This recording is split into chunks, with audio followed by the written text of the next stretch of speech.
assault on the human heart. And the thing that I'm not sure how to. So I'm going to use the word elite. I don't want to. I went through a period of onto specific subjects That is true. I wanted to, can you just of things that you've just forgotten. There, I've read that book because I was fascinated by the whole Laurel Canyon scene, 60s and up until present day. Now it continues. It's military run, like you said. So that was very interesting that you had that book there. Yeah, it is interesting, and I realized today too that I had read certain passages of the book before, I think online. So even when I was reading it, I was like, wait, I've read this before. And So I thought that was kind of interesting. And then I thought, well, maybe I actually time traveled and read it before. But I'm just kidding. But Some huh? sometimes it's reminding you of things that you've just forgotten. Sometimes I'll pick up a book and the information that I read, I'll go, I knew that already. I knew that already, but I'd forgotten it. So it could have been that. Yeah, that happens. I've had similar things. I think a lot of us have that happen to us, where it's not like you're particularly in some ways learning new information, but you're kind of being reminded of information that you somehow know for some Because reason. we're all walking around in amnesia and slowly remembering the things that were always inside of us, because all the answers essentially are inside of you, not outside of you. Yes, yes. I this that is true. I wanted to, can you just kind of tell us a little bit about your Yes. background and how you come to this information? Yeah, of course. Um, I grew up. I remember growing up. First memories, 2, 3, 4 years old, of seeing things in my bedroom when I would wake up in the night. I would wake up in the night and I would see what I know now to be orbs and different things, shadow sort of beings, orbs in the room when I would wake up in the night.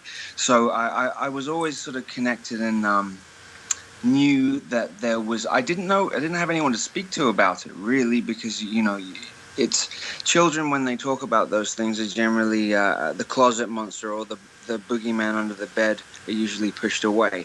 But this was continued on and on.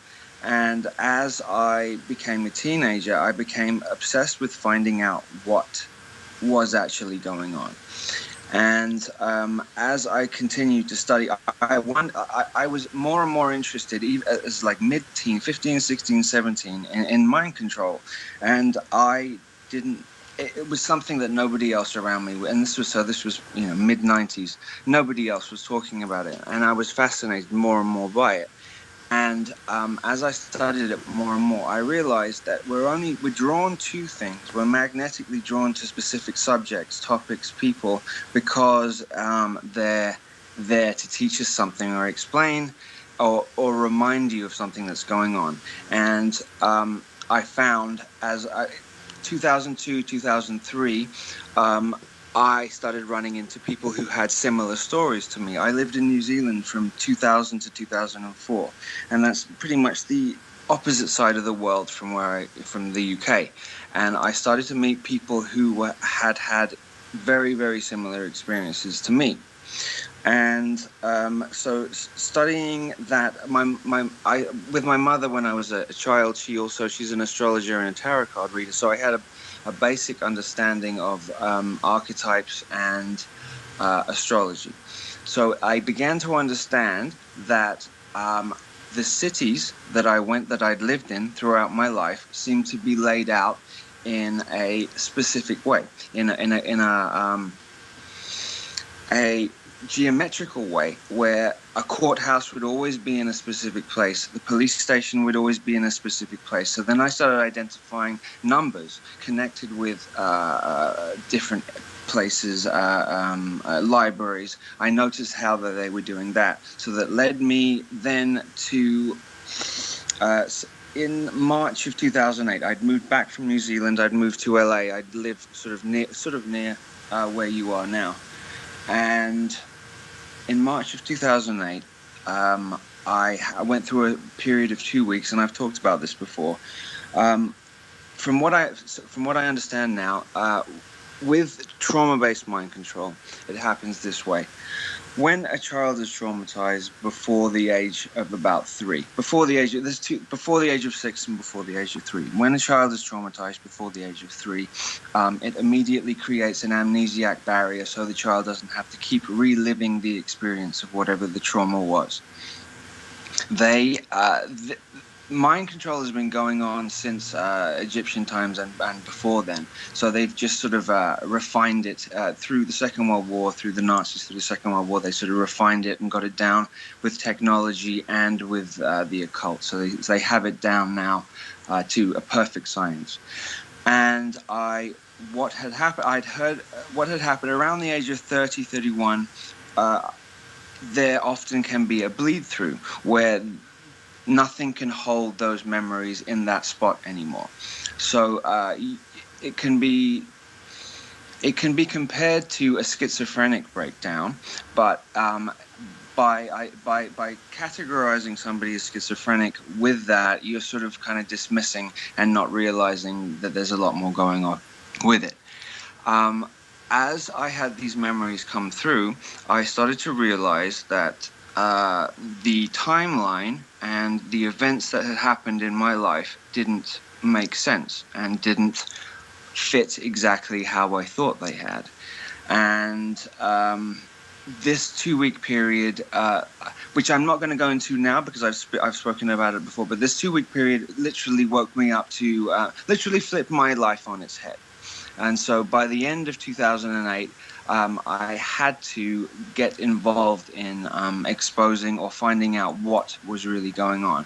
And so I will go into that, but March of 2008 was when I knew that I needed to open up and speak to anybody about this. And very, very quickly, I drew to me a lot of people who were having the same things. Very interesting. We spoke a little bit earlier before the show, and you said in 2008 this kind of happened around Heath Ledger's death, and that you had a connection to him. Yeah. Okay, so I have a background in the entertainment industry because my grandfather was an a British character actor. So my mother growing up was around a lot of celebrities, and I'm trying to think of the name of it. Heath Ledger was one of the children who was so there's programs there are programs that are put together, and they pick specific children from specific bloodlines and which are bred for specific bloodlines for specific roles, and Heath was bred for that, and all his movies were done in a ritualistic sense. So each one was done to show you, almost like all his movies were done as a large tarot card reading. The Hanged Man, the Joker is used, the Death card is used. So what I've begun to understand, some of these people, so the roles in Hollywood, the roles that they get are just giant ritualistic or ceremonial magic pieces rather than individual movies. Oh, interesting. So yes. So with Heath, with that, the connection being, there's a lot of numerological connections to him. I'm just sort of avoiding saying names now, but Okay. Yeah. We don't have to say who it is at all, but that does make sense. And if you think about the body of work that he did, there's Brokeback Mountain is one of them. Yes. Yeah. Which was really a cultural shift, really. I think. Now, if you look, the word Brokeback Mountain, well, mountain is symbolic of a pyramid, and Brokeback, so it's a broken pyramid, something to do with symbolically the capstone not being placed on the top, a broken pyramid.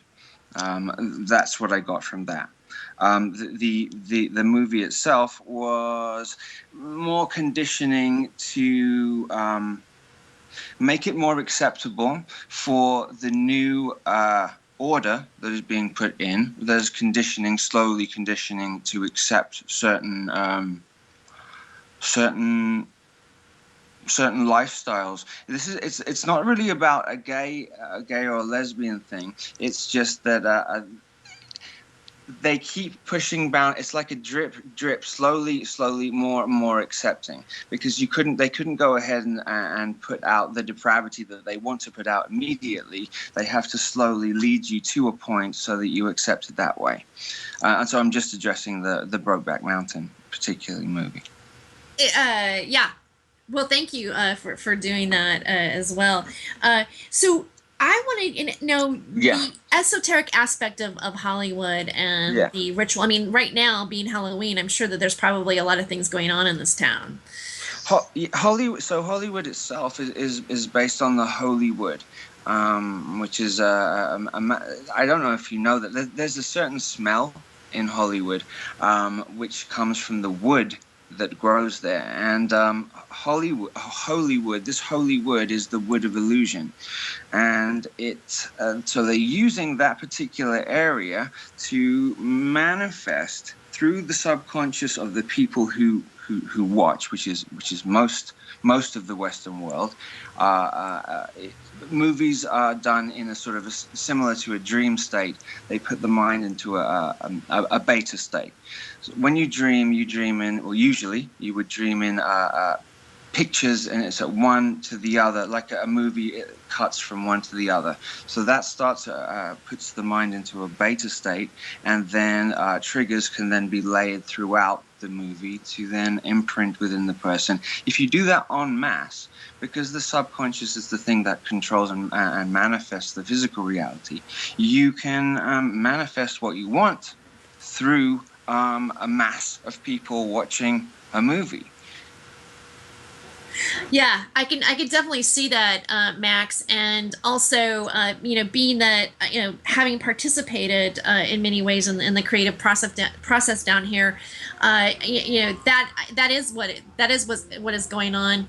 What I find interesting too, my own experience in working in reality television, and then coming out of it, and then realizing that what a manipulation it is on our society as well. And then they just chop it up and call it reality television. But just by calling it reality is imprinting on the people who are watching it that is what real should be. Right. So you're sort of tricking the mind of the people, because there's nothing real about it. It's all contrived and it's all staged, essentially. Anyway, so it's not reality at all. Or they put people. It's more inversion.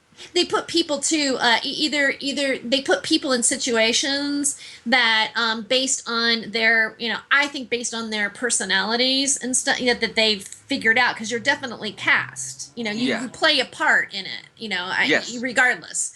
You in a sense, even on the show that I was on, Last Comic Standing, I knew by looking at I saw a description of it in Backstage West. It said 10 comics compete and live in a house, Big Brother versus American Idol kind of thing, and I knew I go, they're going to cast every single type of stereotype of demographic that they think lives there.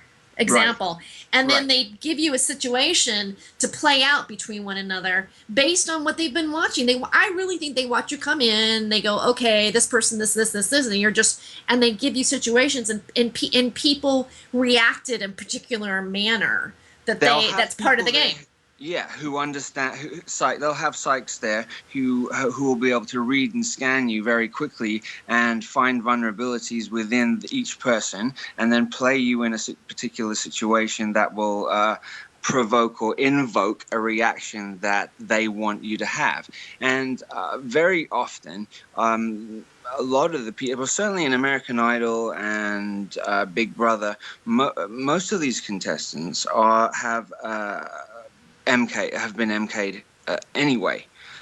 So I'm not saying all of them, but a lot of them. And they have to have a certain amount of that, otherwise it's not controllable, and they want to make sure that it seems perfectly real, but in fact it's completely contrived. Yeah. And also depending on what time of the year it is, for the people who are watching, they the premise behind it is to invoke as much a specific type of emotion from the general public, but that they can then be harvested, and that emotion can then be stolen and harvested, because this whole game we're playing is about energy and about who can take the most energy. And fear energy seems to be that fear energy or sexual energy are the easiest ones to invoke and then take from. Okay. So then we're sort of like slipping into a lot of these beings or the elites who are manufacturing these, if we're talking about reality television, are psychic vampires. And so they don't have a central core which is powering themselves. They don't have a sacrum which is powering themselves. So they need to take energy from others to maintain themselves. And that's why you'll find a lot of those types of people doing work in front of big audiences, because when you have a massive reaction from an audience, whether it's negative or positive, that energy can be filtered to the person who is creating the reaction. Yeah, I would totally agree with that. In what you're saying, just by having, even personally experiencing, being a part of that. Yeah. Sure. Yeah. I heard I think it was Larry David say that the feeling of getting a laugh when you're on stage is literally like almost like crack.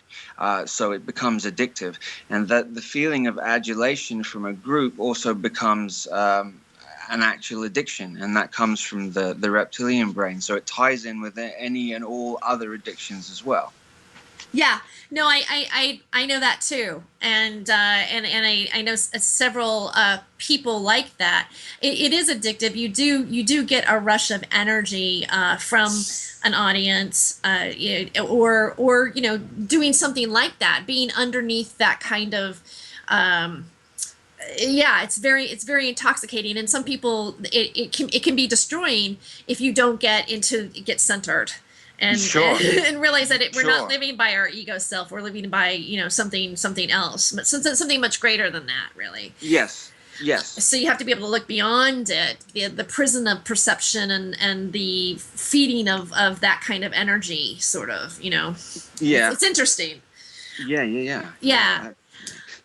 So where I wanted to go with what I wanted to speak about is there has been the 20th century, the last 100 years that we've just been through. There has been a final attack and assault on the human heart, and the thing that I'm not sure how to. So I'm going to use the word elite. I don't want to. That's so the controlling faction. There's the stream of consciousness that is attempting to have complete control of Earth in every way. Can't do it unless the human heart, is completely taken over, because the human heart is the hardest part to control. Through the chakra points, the heart is the part that's completely, mostly protected. They have attacked on multiple levels: genetic manipulation, eugenics.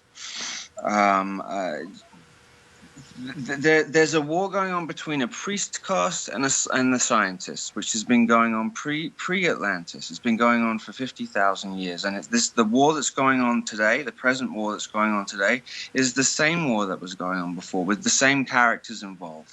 We're wearing different costumes now, and the scientists want, so quote unquote, the scientists want self-control, to control and have self-will. And the priest caste is about divine will and divinity for all, rather than the self or the beast self. And this particular war is coming to a climax now as we move through 3D into 4D. It's becoming more and more apparent. That's why they've had to up the pressure to shut down the DNA, which is now awakening in a lot of people. They are frantically trying to shut it down so you don't become aware, we don't become aware of who we actually are.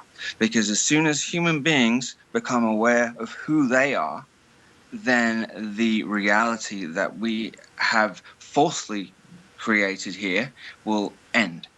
Max, who are yeah. we? I mean, in your opinion, what if we have this awareness? What is it that we're becoming aware of, and what is that thing that they are so afraid of? Okay, so human beings have a God spark within them. They have the creative. I'm using God loosely. The creative spark within them. They can manifest and create with nothing. They don't have to have something. They don't have to use other. They can create through heart.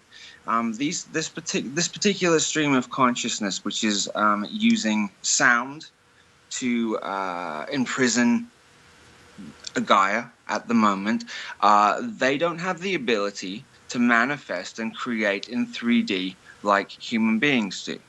So they have to manipulate the subconscious of the human beings to create a false reality that they want to have here. Who are we? This particular version, in my opinion, this particular version of the Homo erectus that we have now, this particular version is, I think, an Anunnaki creation. And I think that I'm not 100% agreed on Zachariah Sitchin's information, where he talks about a slave race. But I do feel that we were made as almost batteries to create a reality of for that somebody else or another stream of consciousness wants. And we have been caught in loops and cycles over and over and over again. And the religion has played an enormous, the last 2,000 years of religion has played an enormous part in that. Religious energy, when you go and you pray, when you go to churches and you pray, that's very, very, very powerful energy. And they're working as so you see the outer when you go to a church, but there is always, they work on as above, so below. So there's always something below the church as well. So they're drawing negative energy.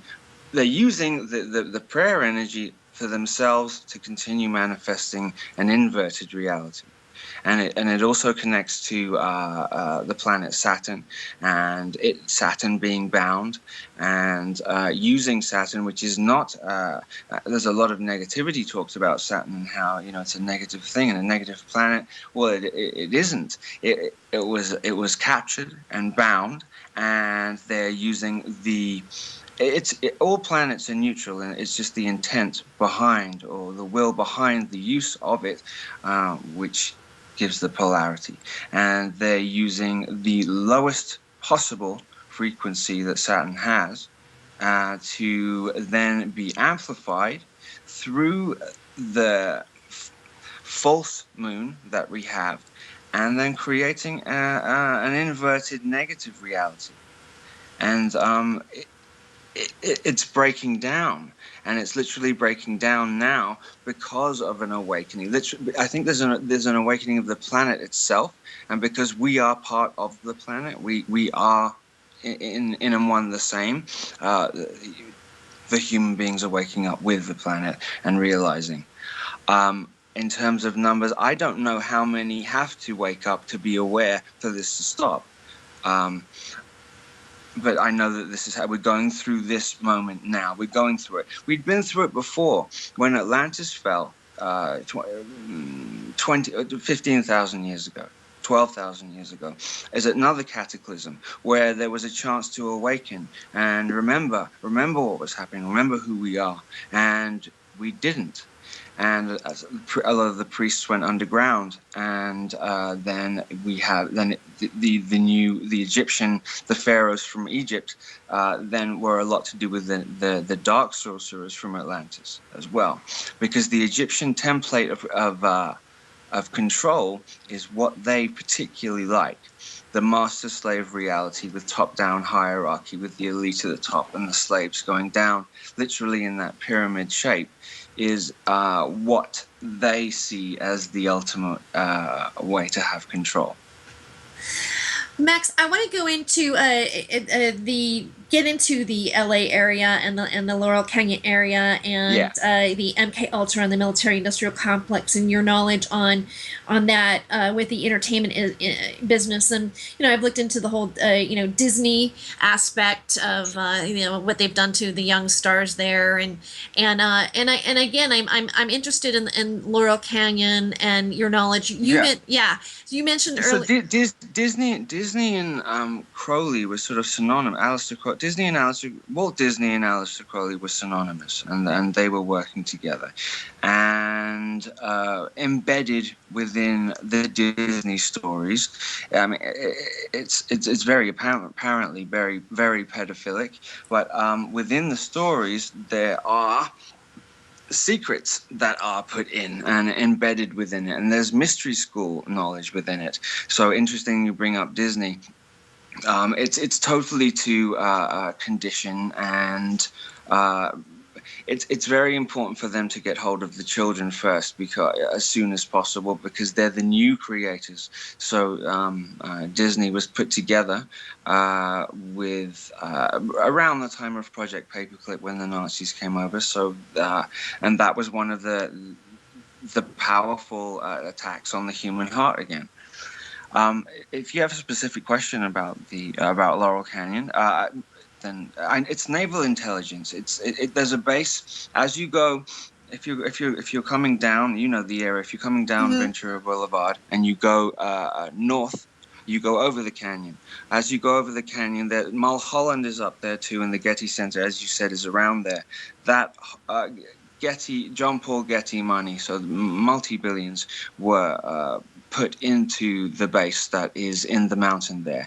And Frank Zappa was involved. I don't know whether or not there's a lot of handling and programming going on. I know that they were involved in it deeply.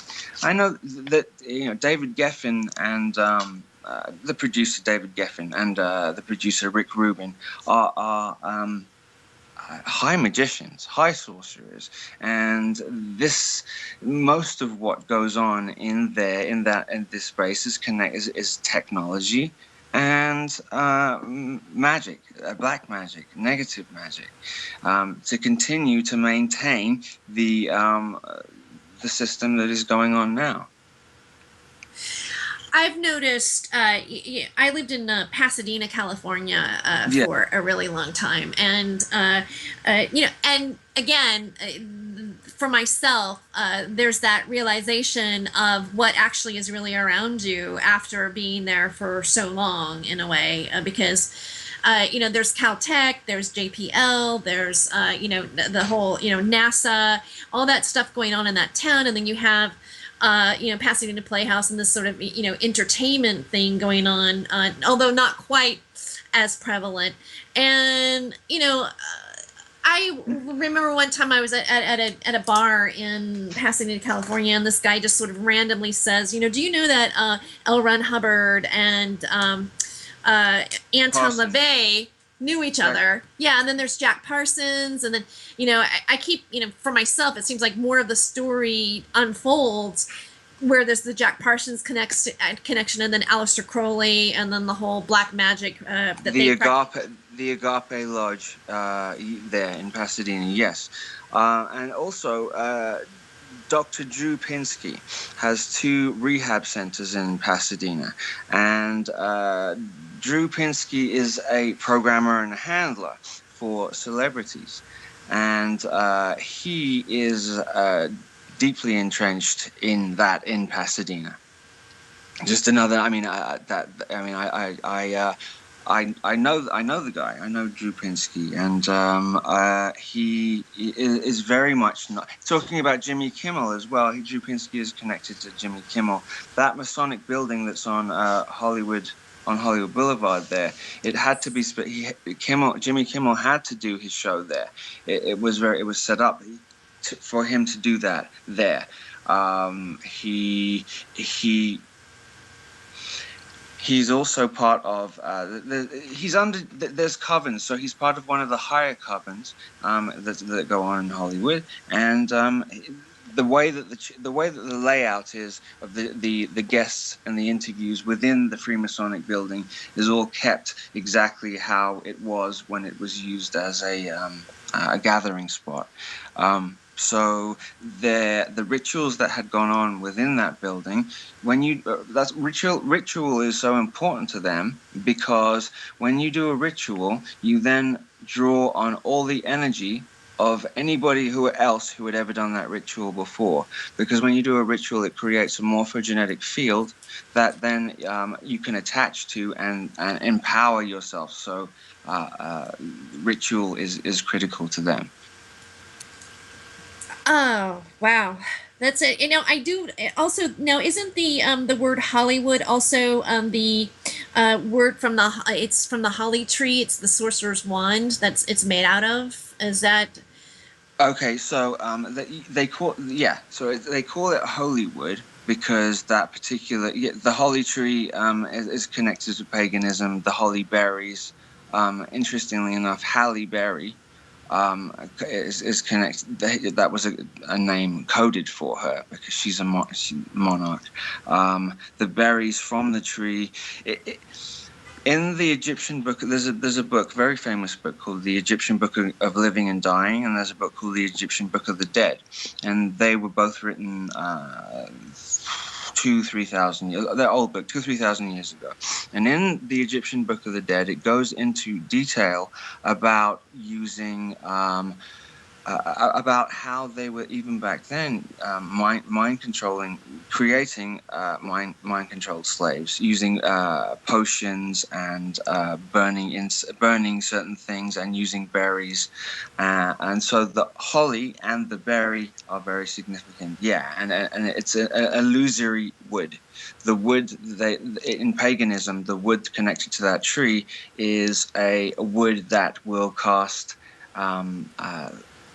Will fool you. It's there to fool. It's a wood to trick, and it's also connected to the phallus too, to a phallus. So to phallus worship, Osiris phallus worship.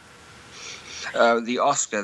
When you win an Oscar in Hollywood, Osiris, Ka would be the energy that runs up and down the spine of human beings, which is creative force energy. So the gold Oscar statue is just an ode to Osiris. How many of the people do you think in Hollywood? I mean, again, do you think that a lot of the celebrities that we see today have they made deals? I mean, are they practicing witches, or are some of them? It seems like there might be a combination of some that are aware and then some that are basically have been MK Ultra'd. I think that there is a great deal of blackmail going on within it, and I think there are quite a few who don't want to be doing the things that they're doing and don't want to be involved in that, but they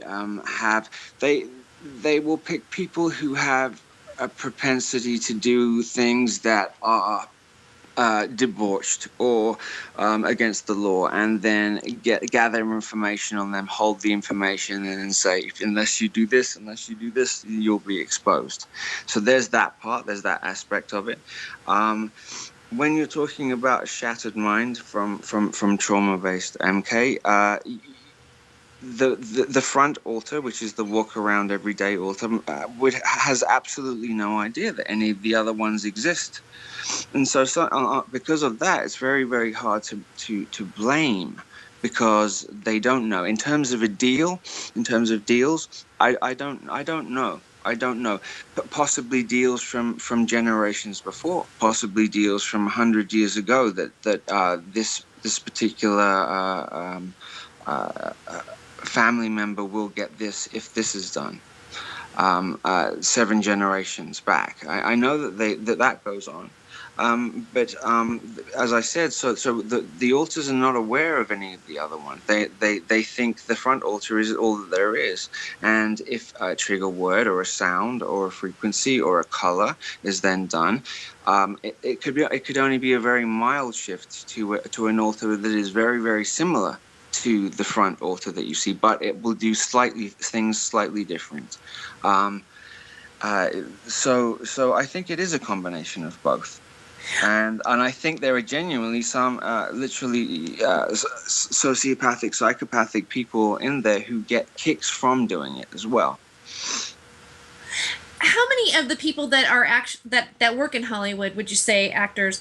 It seems like a lot of them, they seem to be like you said, like Heath Ledger. They're groomed from being kids. Yeah. Okay. Yeah. Is it possible that somebody who may have walked in, but not necessarily groomed as a kid, but they still latch on and they're still able to sort of somewhat MK Ultra them because they're subjected to being they're also looking for the extremely ambitious. So the ones who will do anything to get to the top, they'll usually go behind them. Royal Arch Freemasonry is an offshoot of Freemasonry, and the Royal Arch Freemasons are known to do pretty much anything to get ahead, or to get up, to the next level in their career, or a partner that they want. So I think, I mean, I agree with you. You know who comes to mind when you say that is Madonna. Yes. Okay, I think she was groomed. I think she was groomed young to play the Madonna in rituals. I think that she was used in outside of her, because most of her videos are ritualistic and doing that. But she's also used as a high priestess in rituals in the 80s. Numerous people have told me that, and there is a lot of pornography that is involved. They have a deep underground pornography where they involve all of these people, and they keep these tapes too. So I'm not sure. If my instinct says that she came from an Italian. She's connected to this Italian bloodline, and that they groomed her from the beginning. Oh, interesting. Because it's interesting that they depict her as being somebody who wanted to, just was really, really ambitious and would do anything to get ahead. Which seems like an archetype that they like to push out there for women or people to adhere to. Yeah. And also it's going to like So we're moving. So they're trying to implement the new world. This new world that they keep talking about. What is it like? What is the new world? I heard it so many times. Okay, well maybe there's now a great time to. Kissinger has said it so many times. To implement the new world order, but they never actually say what that is. Right. They don't say anything about it at all, and they just sort of leave you with those words. And I think there's power in the words that also invokes fear in people, and they like that. But they want to have a completely the New World religion. I'm sort of watching it being introduced. And they have to sort of get rid of and damn all the other religions first. And it seems like Christians are being attacked, Muslims are being attacked, verbally, but more so than ever before, almost like they're trying to incite a race war so that they can create that, and then someone can step in and say, hey, this is a new idea, let's put this in, and then implement the new set of rules, which the New World religion has its basis in self and do what thou wilt, Crowley-esque kind of ideas, which is basically very satanic, and but disguised under. Often they're disguising it with transhumanism and atheism, sort of then blending it into Satanism. And I know it's kind of Satanism is kind of a general, not general word, but when I say that, I mean sort of like the worship of the self, completely. Which, in many ways, when people say that we're becoming enlightened, or the Enlightenment, or is not being about the self, it's being at least for us to graduate to where we're at least 51% service to others, and not necessarily the self. Right, and that, but the war between the priest caste, it would be for the divine will for all, and the scientists are the worship of the self, and for the self. So and this war is the continuing war. Well, that's even with if you notice, that's what that's what reality television does. Because they always set up there's a condition, here's this prize that these people are competing to get to, and look what they're going to do to each other to be able to do it. Yeah, and how much will you sell out? How far will you go to sell out your friends to do that? Because that's how they want it. They want to maintain the law of the jungle. They want to maintain the might is right. It's all the traits from the reptilian brain they want to maintain, because to get rid of compassion in every way, to shut down the heart in every way, because once the heart is shut down, then we're all pretty much it's about breaking the heart. It's about heartbreak. It's about breaking the heart. And I've seen in Hollywood as well, if you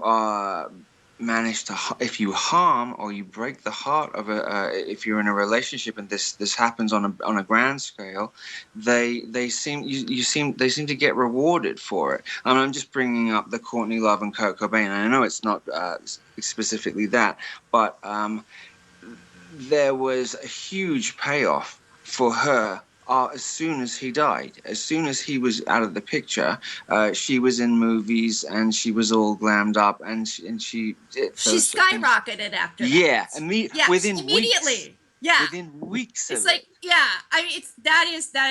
I remember that. Yes.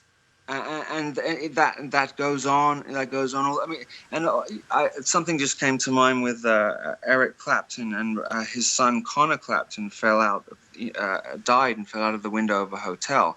Now, I'm not saying that is that, but it seems to me that a lot of these, rock bands from the 70s and 80s, Zeppelin, Sabbath, the Beatles, the Stones, one of them has died, and it's always the one with the softest heart. It's the one that's the kindest. Usually the one that goes, because that's more pain. There's more pain and suffering that way, on a grander scale. Because even if you didn't know that person, if somebody who has heart is killed, because we're all connected, you will feel, the average person general public will feel it a lot more than had they not been. had they not been compassionate people. So do you think, I mean, and you know who else just came to mind to me is John Belushi.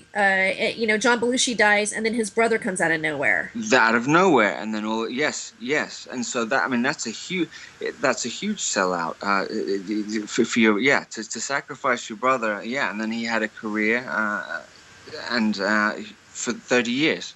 And Belushi, and John Belushi was known to be the kinder of the two. The one who died, John died, right? Yeah, John Belushi died. Yeah, he overdosed at the Chateau Marmont. Right. By the way, Robin Williams was present. Yes, he was. As well as Robert De Niro.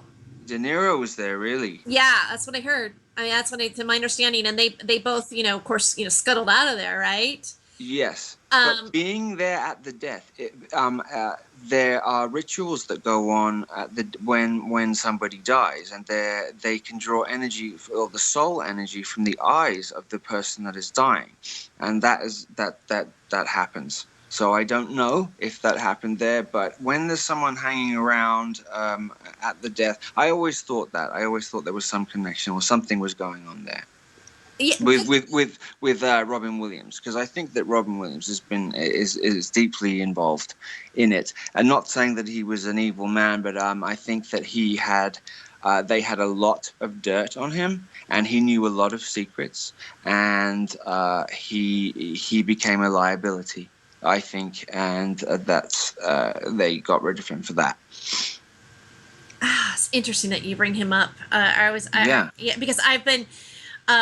Again, if you talk about, what I'm 1 degree away from separation, there's that going on. I mean, I never met Robin specifically, but somebody that I'm very close to was. And I'll be right back with more Freedom of Joyce in just a moment with Max Spiers. Stay tuned for the rest of the show and the Halloween. Happy Halloween. So we'll be right back. All right. And now we return you to your host.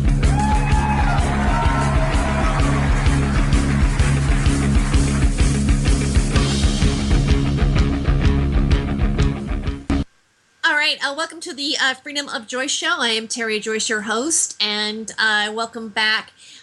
Just at the top, we are now again at the top of the hour, and I just want to do a quick little plug for Revolution Radio. Again, we are the #1 listener-supported radio network out there. All of us here donate. We get by on your support, and trust me, I when I got to go back for Hawksfest, I saw the bills, and really we need everything that's there to keep this boat up and running. So please do support us at our support site at freedomslips.com. Also, we do have a page, a Facebook page at Revolution Radio, so take a moment to like us there. We often do post our memes as well. And if you want to find me on Facebook, my name is Terry Joyce. That's spelled T-E-R-E Joyce. You can find me that way. And please take a moment to like my Facebook page, which is Freedom of Joyce. And I also have a group called the Global Freedom of Light Movement. If you want to join that as well, please feel free to do that.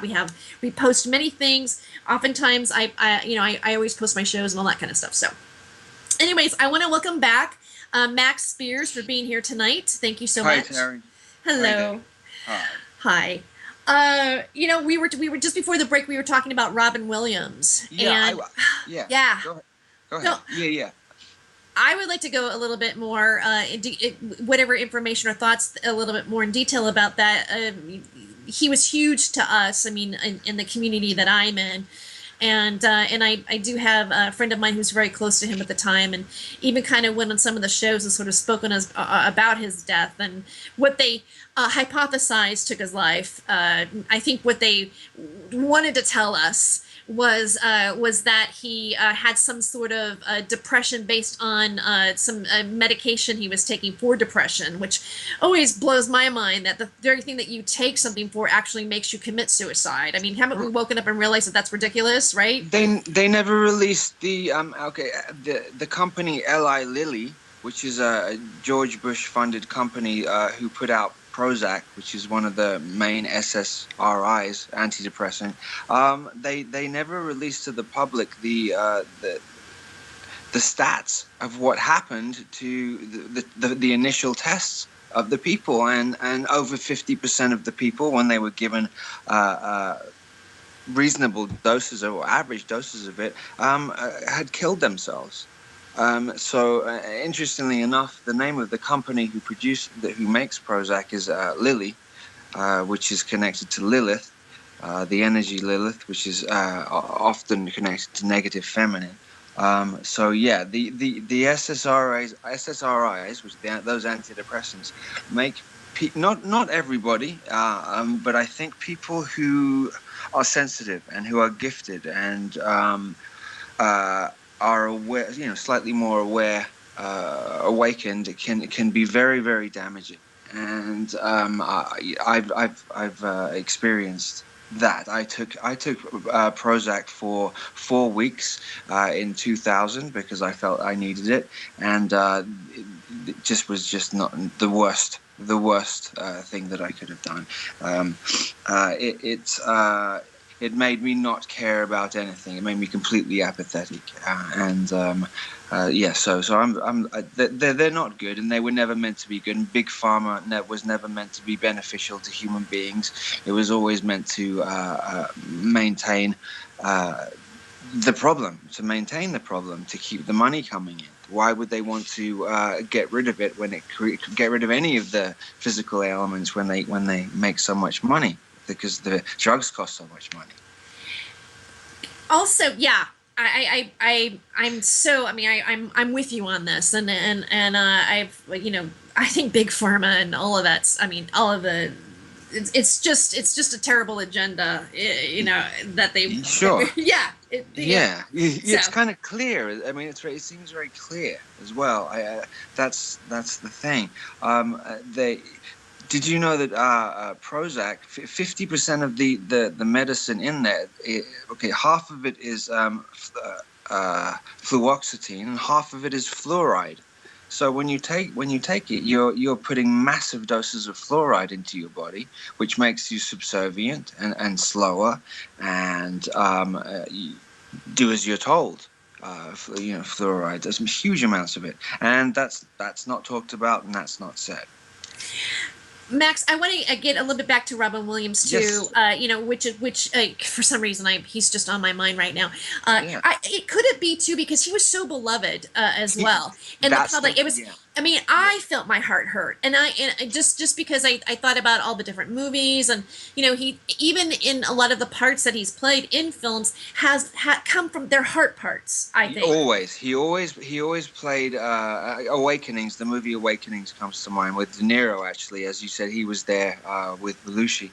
But yes, he's always kind and compassionate and emotional, and he always makes people cry, and you feel for him, and that's why the death of him they impacted so powerfully. They want to do that, and I think with Cobain, we were talking about earlier, it sent shockwaves because people felt for him because he was a regular guy.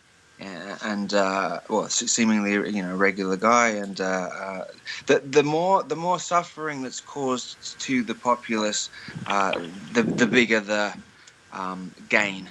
You know what? We do have a caller here for just a moment. Yes. Jude is with us. Is this Jude Rogers? Yeah. Oh, Jude, welcome to the show. Is there?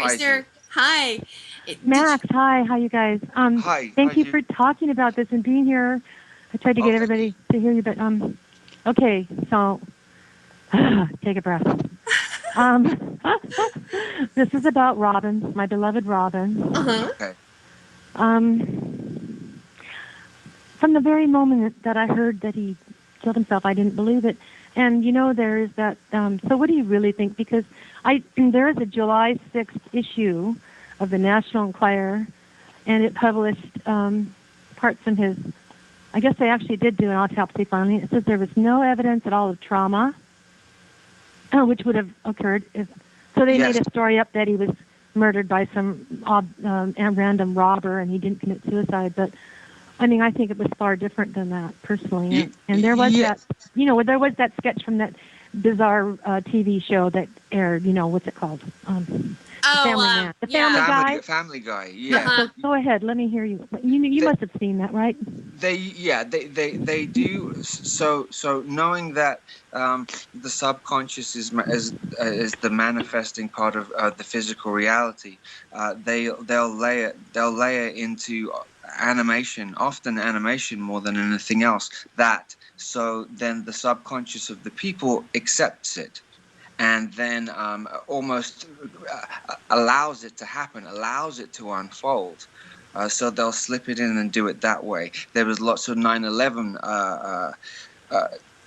showing you 9/11 being destroyed for decades before it happened, so that the subconscious is conditioned to accept it, because the subconscious has to accept it for it to manifest in the physical.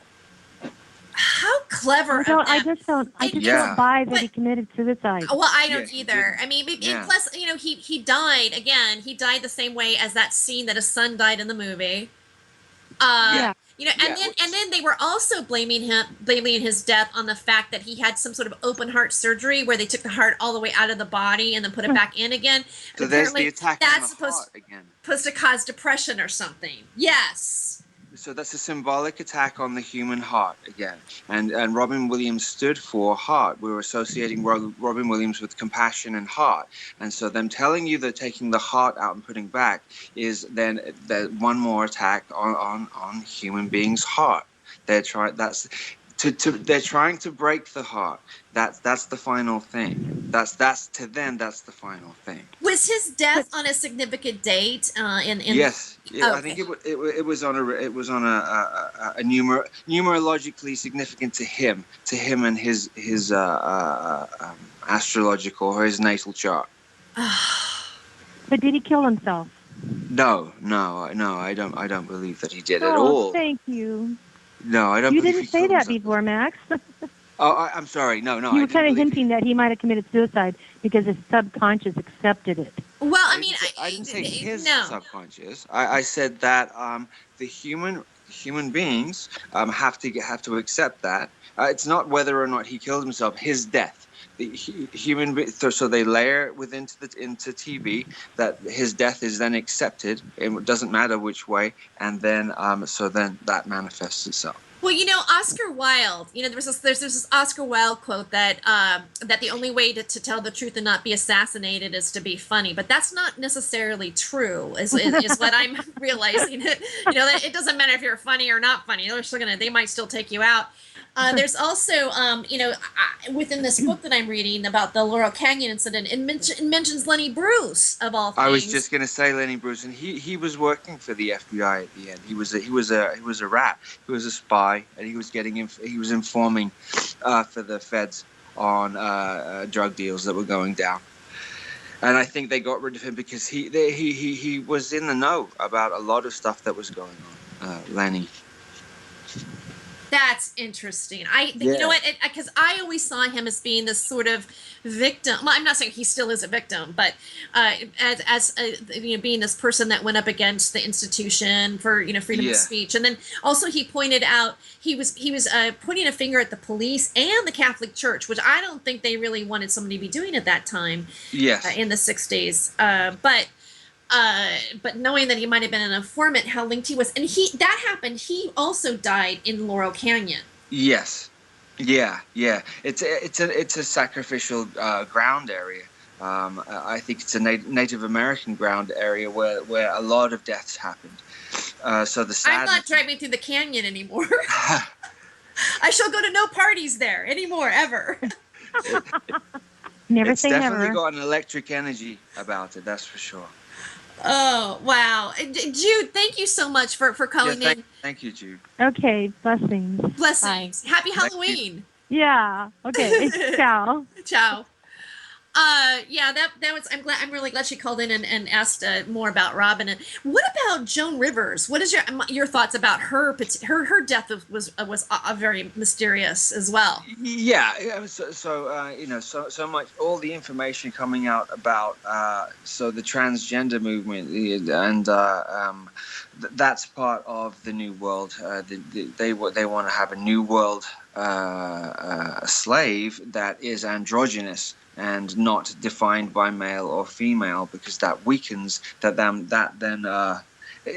when you don't when the identity is sort of broken like that, they're more in their mind, they're more malleable or more pliable or easier to control. So then when Joan Rivers came out and said about Barack Obama's wife, yes, that sort of, I think she sort of stepped over the line, and they sort of don't stand for that pretty quickly. They'll get rid of you quickly for that.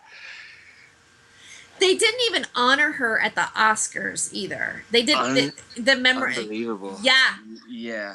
I thought, wow, that was a slap in the face. Yeah. Yes. Yeah. I think she's also insider and also knew a lot, you know. And once you say one thing, they're going to be terrified that you're going to say something else. So they won't have that as a liability. And I often wonder how many of the entertainers that do become, well, obviously you see where they'll use celebrities to further agendas that they want us to vote for. Yes. So yeah. So they'll spend decades showing you movies with specific actors. So then you sort of gain trust with them because of the characters that they play, and the better the actor. Usually the greatest actors are channels anyway. They're not acting, they're channeling. But so then you gain more and more trust with them, with the characters they had, and then they can speak on a political stage, and you've believed who they were. Robin Williams would have been perfect for that, because we had so much love for him and his characters he played, and so they can use them to further the agenda that way. Angelina Jolie is actually a member of the Council on Foreign Relations, which is quite bizarre, because that is an extremely powerful group that calls shots. They make 10-year plans, 20-year plans. Why is she part of that? Yes. Why is she connected to that? That doesn't make any sense. Why they're going over to African countries, finding King Solomon bloodline children who have extreme gifts, and then adopting them, bringing them back. They're not random children.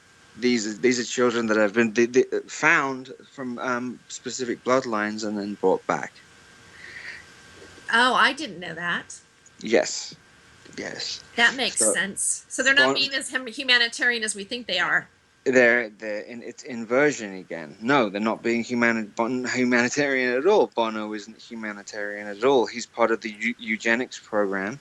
His mind, Geldof and him are behind a lot of the mind behind, well, the outer mind behind the eugenics in Africa. And I know that sounds sort of the polar opposite of what they portray, but yeah.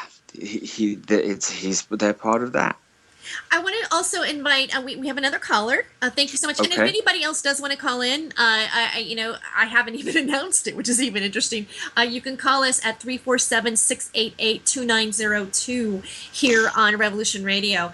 And if for some reason that doesn't work right now, my other number is still working at the moment: 323-795-2215.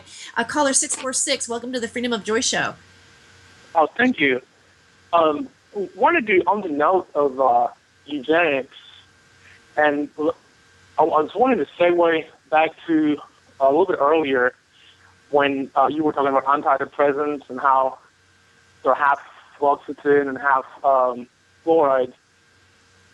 Yes. Can you comment, and I'll take my answer off the air, but could you comment a little bit on also how they have targeted children with the whole ADD, ADHD, I think that a whole ADD started in the early 80s, and a little bit earlier than that, in the 70s. That's when they drugged a bunch of kids with Ritalin, and how that's stifling their potential and.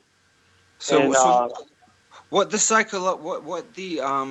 psychological institutes do, they'll come up with an ailment, and then diagnose you with it, and then give you the pharmaceuticals to fix it. They say, but it's not actually fixing it. The ADD and ADHD was induced. It was created. It's not naturally there. It's not a natural thing. The video games, commercials, switching very fast from one thing to another, stopped the mind from having fluid thought patterns, and shifting that like that created the ADD and ADHD. And giving Ritalin or Adderall to these children is completely disconnecting them from themselves, from their true selves. To even justify to give Adderall is amphetamine. It's amphetamine. It says it's amphetamine. To give amphetamine to children is so beyond anything that makes any sense.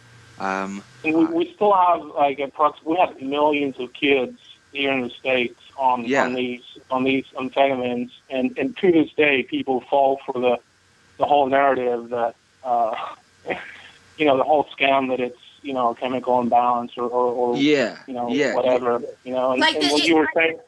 It's this thing that all of a sudden was discovered now, like we've always had that element. I agree with what you're saying on it. Yeah.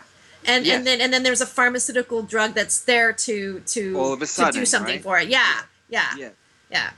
And a lot. I mean, with satanic ritual abuse as well. There's a whole setup that's going on, which is to discredit and discount anybody who comes forward and says those things. And they're making up all kinds of new psychological disorders to make sure you're categorized with a mental disorder, and so that what you say is not legitimate. It's because you have a mental disorder. All right, caller 646. Do you have another question that you would like to ask Max? No, we can. You guys can move on. Thanks for taking my call. Oh, and thank you. Happy Halloween. Happy Halloween. Thank you. Thank you. All right. And also we have Pony. Pony is with us. Pony, welcome to the Freedom of Joy show. Hello? Hello? Yep, I'm here. Okay, Am I clear? Yeah, you're clear. Thank you for calling in. Great show. I'm loving it. This is right up my alley, man. I do my own show. And so I'm tracking, I call them effigies because they're going to get burned up, these celebrities. And you could easily slip in like a secret agent in their entourage when they go on tour. But I'm tracking Katy Perry, and ever since Dark Horse, and then we went into the era of the horse, we had a lot of play.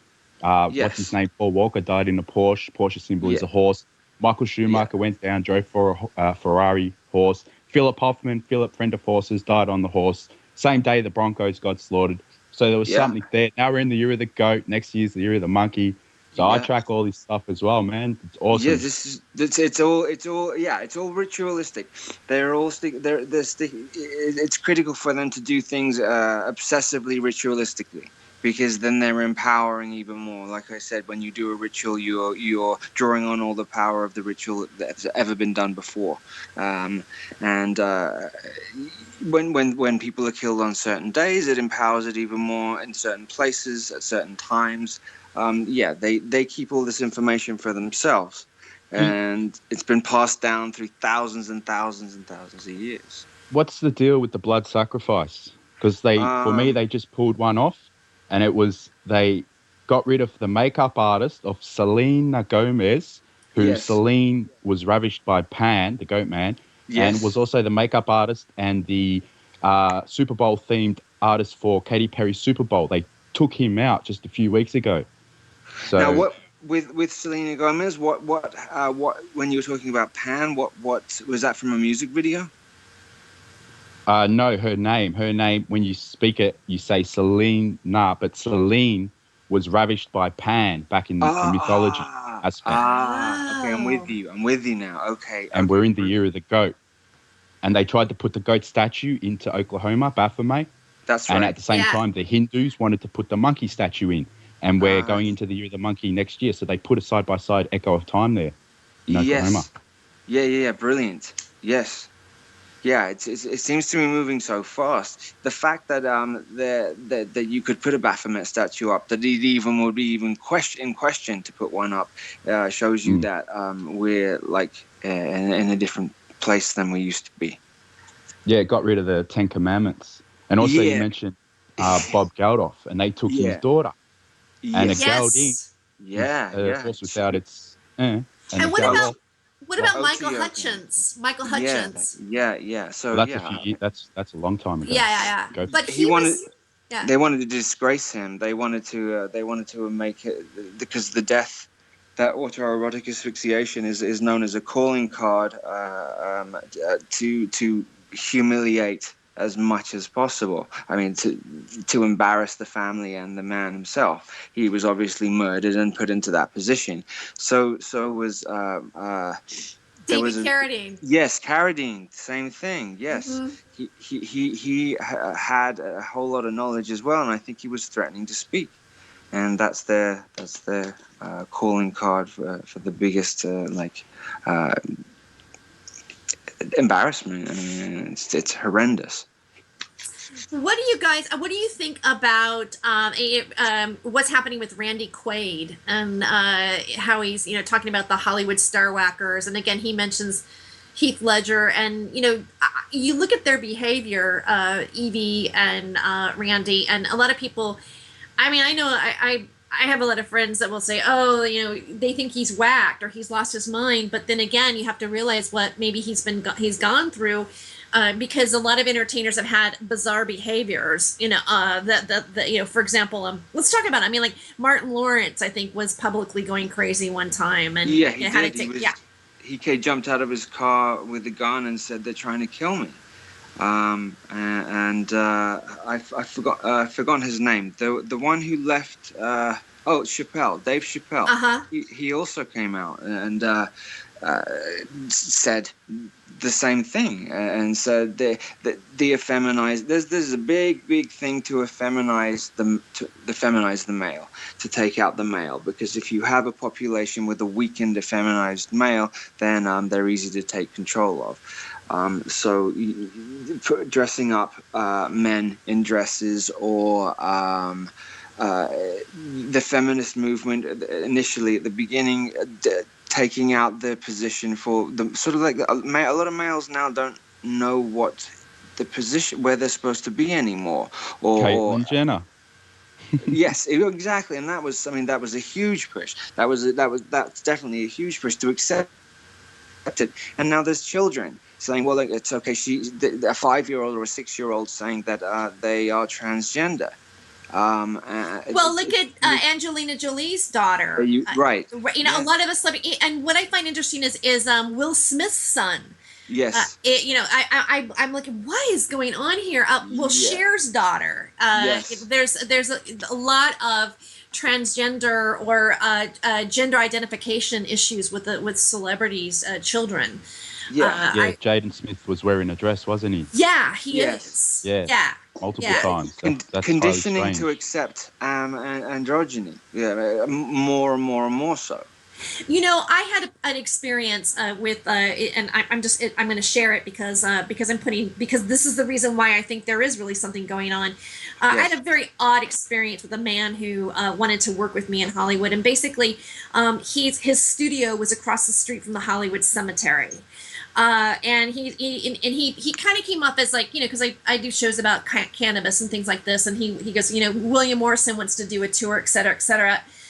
And he takes me into his office and he shows me some projects that he's been working on, and I got kind of tripped out because he brought in a cartoon where all of the characters were under MK Ultra mind control, and they were also in the witness protection program, living in Hollywood, supposedly working as a restaurant, but there's alien overlords in it, and the characters are going through different periods of time from the ancient Egypt to etc. And I was starting to get kind of tripped out, okay, because he shared some bud with me, and he's talking to me, and I'm thinking, why the hell is he showing me this? I'm like, what is going on here? And then he goes, Terry. He goes, the reason why, and one of them was a transgender character, and he goes, the reason why I created a transgender character is because this is the model of the new human that's coming in the future. There you go. Yes. What's Baphomet? Baphomet's half man, half woman too. Yes. Right. Exactly. And that's exactly what they. That's the new template of what they want the new being to be. Yes. I think this is how they're doing it as well. They're placing people that they are telling us are male or female into positions where you give them adulation and you celebrate them. They become celebrities, but they are in fact actually androgynous. They're hermaphrodites, and so you're pouring energy into this person, and so that then reinforces that to be okay. And so it's sort of like more trickery. It's fooling you. I think that Lady Gaga is an example of that. Yes. I think that's the same thing. And when you pour energy into that, you're saying that's okay. That's all right. So it's a way of manifesting it more. Well, even look at let's bring up Bruce Jenner. Here yes. We have this triathlete that was the model of maleness and male physical strength and energy on the cover of a Wheaties box. And then you have him now. We have a reality show called, of him being transgender. And when I had this conversation with this person, this was pre-Bruce Jenner, and really, literally, it's only been a year ago that I've had this conversation with this person. So a lot I can see that where a lot has happened in during this time.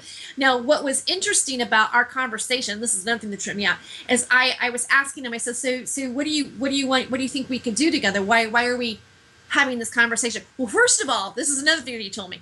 And this is weird too. He goes, Terry, he goes, you can't save the world. We can't save the world, because the best thing we could do is like enlighten humanity to a certain level, and then we can go back to our planet. And I'm like, okay, this is like trippy. And then he goes, and I said, so what do you want with me? What is it that we're going to do here? And he goes, well, those souls that are over here, and they were buried at, I guess there's a Masonic temple too there at the Hollywood Cemetery. Because the souls over here, he goes, they want to create something again. They want to walk on the green carpet. And I was thinking, they're going to hijack me? Like what, it was a very, very trippy conversation. Yeah, it sounds it.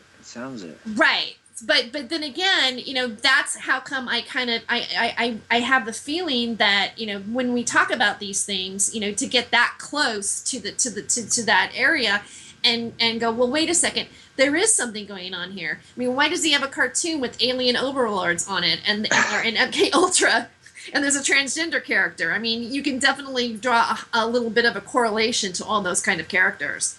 Yeah, well, definitely. And just going quickly back to Bruce Jenner, it was that was a long ritual that was done, and it was to show you that they have the power to take a alpha male athlete and turn them into a female, and it's more them saying, look what we can do, and there's nothing you can do about it. I got one for you. Yeah. Okay. Did you hear about the curious case of Oscar Pistorius? No, I didn't. Do you know who I'm talking about? The athlete with no feet. Okay. Right, Yeah. I ended up tracking him, and they did exactly what you said. I reckon from before he was even born, someone had a plan for that man. Yes. To match him up with dates. And so the dates go as follows. I'll be quick. Yeah. I'll start backwards. They stood him on 9/11, and I work off a calendar date. So picture a hieroglyph version of them on a calendar. You can match all the dates up. He stood on 9/11, 2 pillars. We go backwards. Before that, August, they stood him in between 2 pillars on the 7th and 8th of August, between the 6th and the 9th. Hiroshima and Nagasaki. So there's 2 more pillars. There's 4 pillars around him. Now we go back to 2013 when he made headlines by killing his girlfriend on Valentine's Day. His name, Oscar, while can mean Osiris, which I came to find as well, Oscar can mean divine spear, God's spear.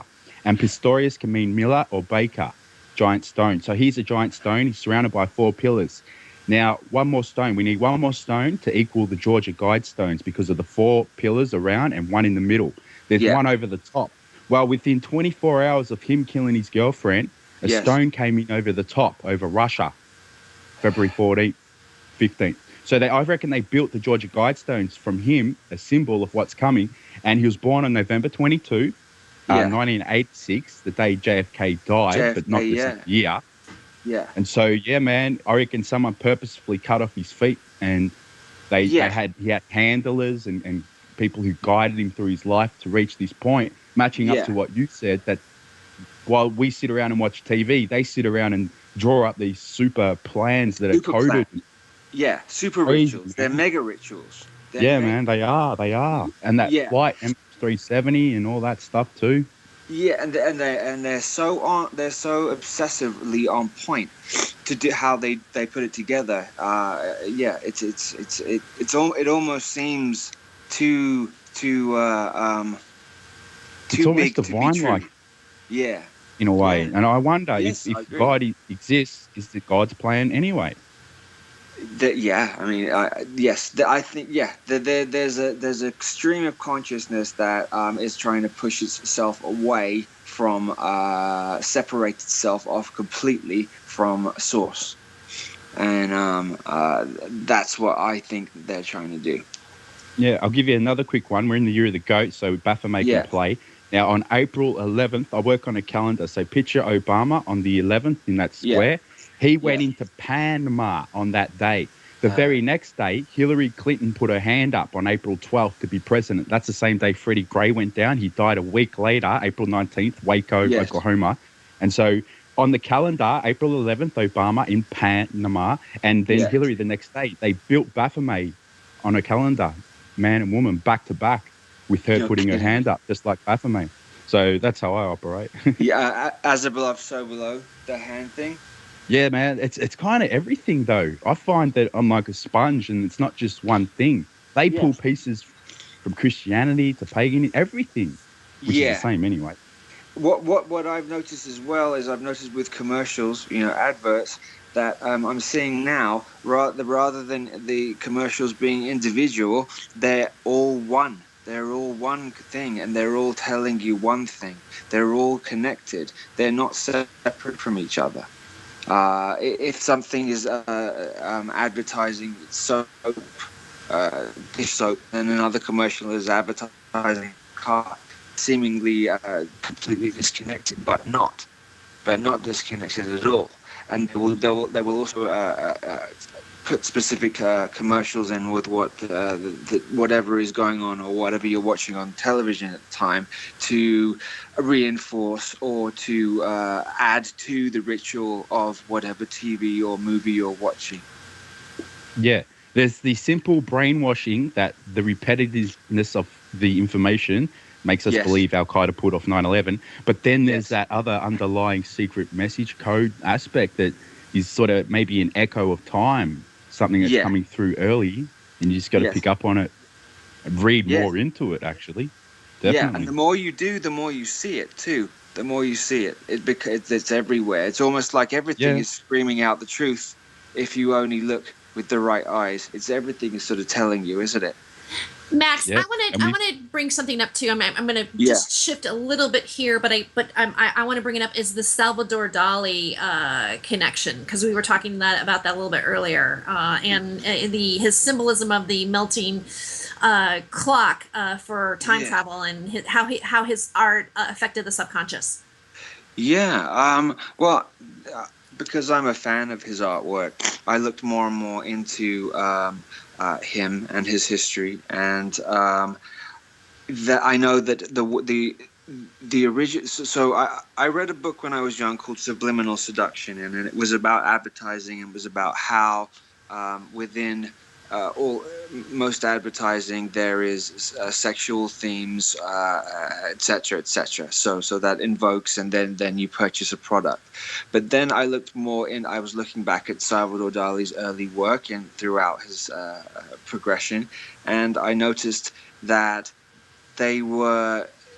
It was almost like they'd stolen or completely used his work or the way that he did it in modern day advertising, and so I looked more into it, and then I found some information that when he joined, he was a part of a sort of a magical cult in France, and he at this point he wasn't painting melting clocks in his paintings, and this is the story goes that he was on there's a certain train station and there's a certain platform, and it's in Paris, and there is a gate there. There's a vortex or a gate there.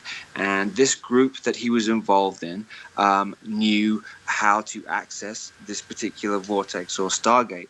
And then after this happened, he started introducing these melting clocks into his paintings, and it was said that it was because that he had then I think late 60s early 70s realized that time wasn't linear and wasn't cyclical either, and that you could go to any point, and I think very possibly did, and was messing around with time travel and was connected with the Montauk project as well, which no one says. No one has tied that one too, because I know that Alice Cooper was very good friends with Salvador Dali, and Alice Cooper is also a bit. It's AC again, so you have Aleister Crowley. So Alice Cooper is connected to Crowley, and who also came out of Laurel Canyon, by the way. Yes, exactly. Again, Yes. And the Agape Lodge that we were talking about, that I believe Crowley went to in Pasadena,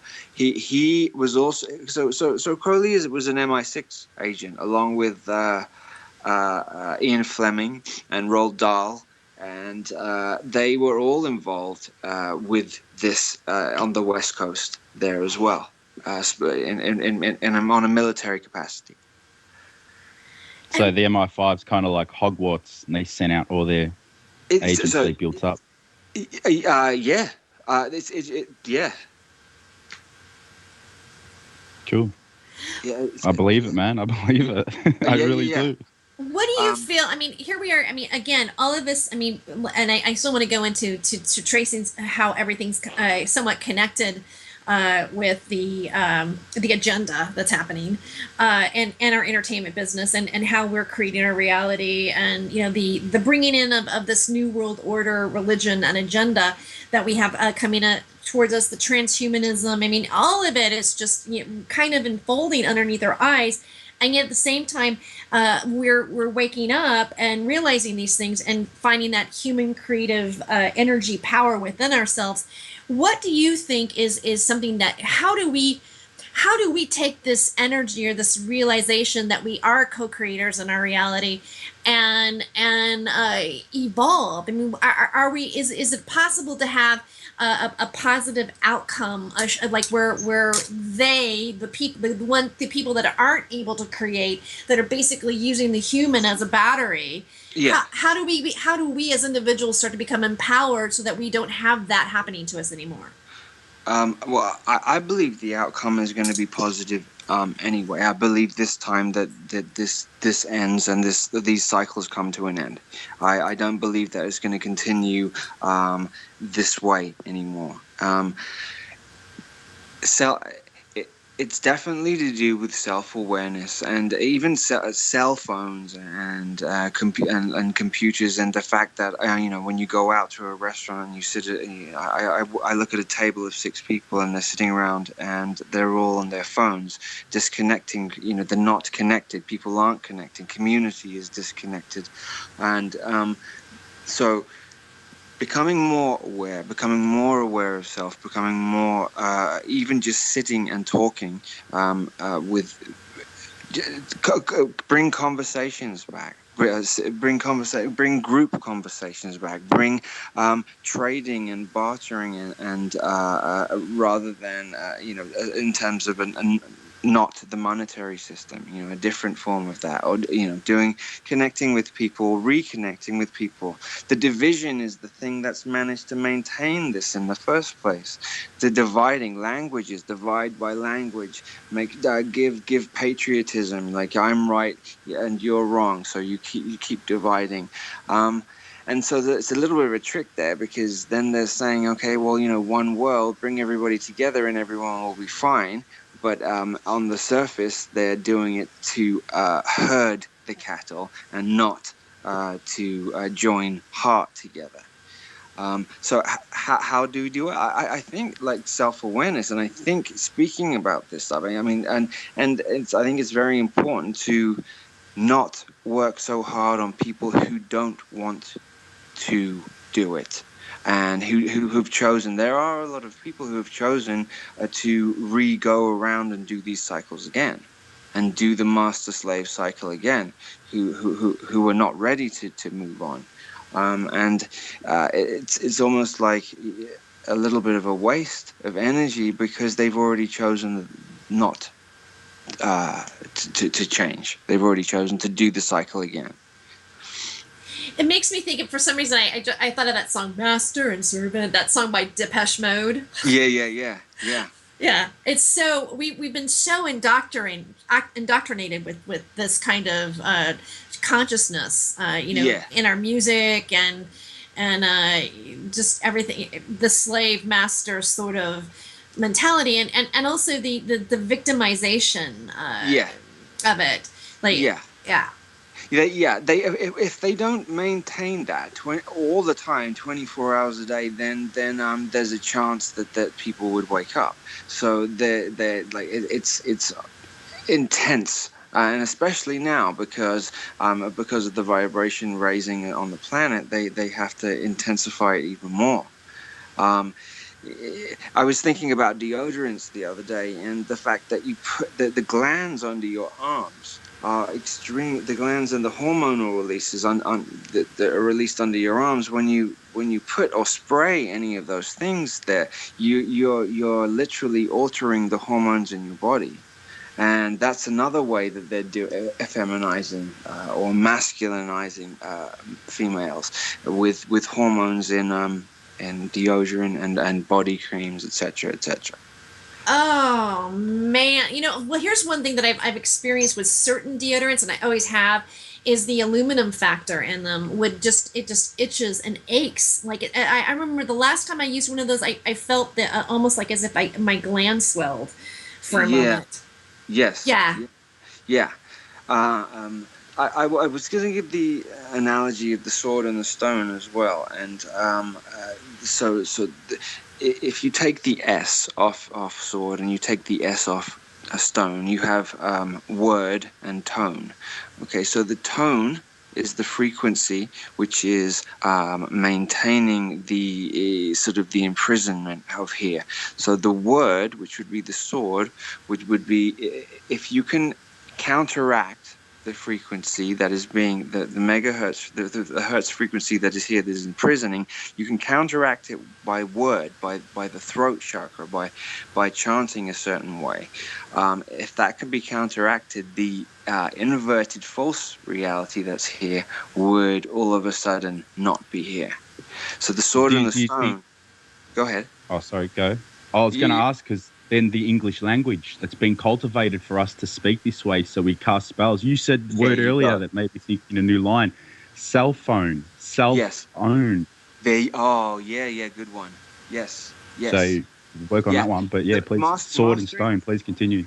So the sword would be, it's the stone is the receiving energy, and so it's the feminine energy, and the sword is the male energy. But if you look at it as an analogy, the stone is locked the sword in, and it can't be moved. So it's almost like the male energy has been bound Mars's male energy, or Mars or the male energy has been bound here, and or is being bound, and that is the way that they are being able to. You take out the males and then androgynize the population, and then take it over, and they're doing it that way. Yeah, they've bound the word and tone as well, like you said. Take away the two S's, and we're speaking spells basically. Absolutely, yeah. So yes, without a doubt, and they control the language, and that way, when you say a sentence or when you do anything, you're spelling it. You're even the word imagination. What about summoning? Oh wait, can you go back to the word imagination for a moment? Magi, nation. So you, me, all of us are magi's with a nation of magi's. We all have that. We all have that ability to manifest that way, and so it's embedded in there again. Do you know that the school system is banning that word? That in Los Angeles, there was a conversation of women that I had, and they were saying that they did not want to use the word imagination anymore in elementary school with their children because it had the word magic in it. You're kidding me? Yeah, no, I'm not. Wow. No. Yeah. So when you ban a word, then you limit the possibilities of creation. Right. Or if you control a word, you limit the possibilities. So phonetics, like we said at the beginning, is crucial and critical to it as well. We only have about maybe close to 10 minutes left on the show, and I have just another question before we go on. But also, Max, I want to give you a moment to. Do you want to let people know where they can follow you or anything like that? Well, you can find me on Facebook, and as it stands, I'm in the process of putting up a blog and a website. So, but at the moment, Facebook will be to find me there, and it's Max Spiers. Great. Yeah, I'm actually friends with you on Facebook. Yes, we are. Yeah. Yay, Facebook. I was kind of impressed that Facebook actually, it makes you feel like it's personal to you, but it goes, Happy Halloween. I'm like, oh. I know, how funny is that? It makes me almost like them instead of like actually realizing that they're data mining us, to see where how we're thinking. Totally. Yeah. So we can be manipulated even more and sold more things to. And speaking of being sold things to, what about Carl Jung and Edward Bernays and all that kind of, yeah. Well, I mean, so definitely Freud and Jung were there at the basis of Tavistock, and they were the big minds, along with a few others that began that, and that Tavistock began to there was too many people to control overtly with hands-on, and so they needed to find a way to do it through the mind, and that's what that is, and it led through to the Stanford Research Institute in California, and Sussex University in England, here in Sussex, and also the Royal Free Hospital is directly connected to Tavistock, so they'll have a lot of babies, bloodline children, or indigo children, or crystal children. They will make sure they know they're coming before they arrive, if that can possibly make any sense. Everybody at birth and before birth, through each lifetime, has a specific frequency which is only their own. And so when you're born here, they already have that tracked, so you can be tracked throughout life through your frequency. So they know you're coming before you come here, and the Royal Free Hospital, and you can look up the Royal Free Hospital is connected with Tavistock, and most of the trauma to the specific Tavistock babies goes on at this hospital. Unbelievable. I want to, I just recently saw a photo of one of the photos that Prince William and Kate had it with the baby, and it was so haunting to me because she looked very it looked almost like it came out of another time period, and the expression on her face was like, to me, very Stepford Wife-ish. She always does. Whenever I look at her, I don't get a good vibe from her. I don't even know if she was pregnant. I don't get the feeling that she was pregnant. But Neither do I. I just don't get. I didn't get Yeah. the glow when a woman's pregnant. There's usually a change in their auric field and a glow, and she didn't. That never happened with her. No. So yeah, so that was questionable. I don't know. I don't know. They You'd have most to look of at the stuff the that, symbology Go of ahead. the name and their names. If the stories aren't real, then Yes. what does it mean? And Yes. so Prince George and Prince Charlotte, you'd have to play with them. I was Yeah. thinking George's guide stones. It'll be for when he Yeah. gets to about 2021, becomes king. He'll work off the guide stones. Princess Charlotte, born this year, wasn't she? Maybe she Yeah. was summoned in. That's maybe the spirit of Isis, because everyone was chanting Isis. The Ice Bucket Yeah. Challenge sort of led up to that Yeah. as well.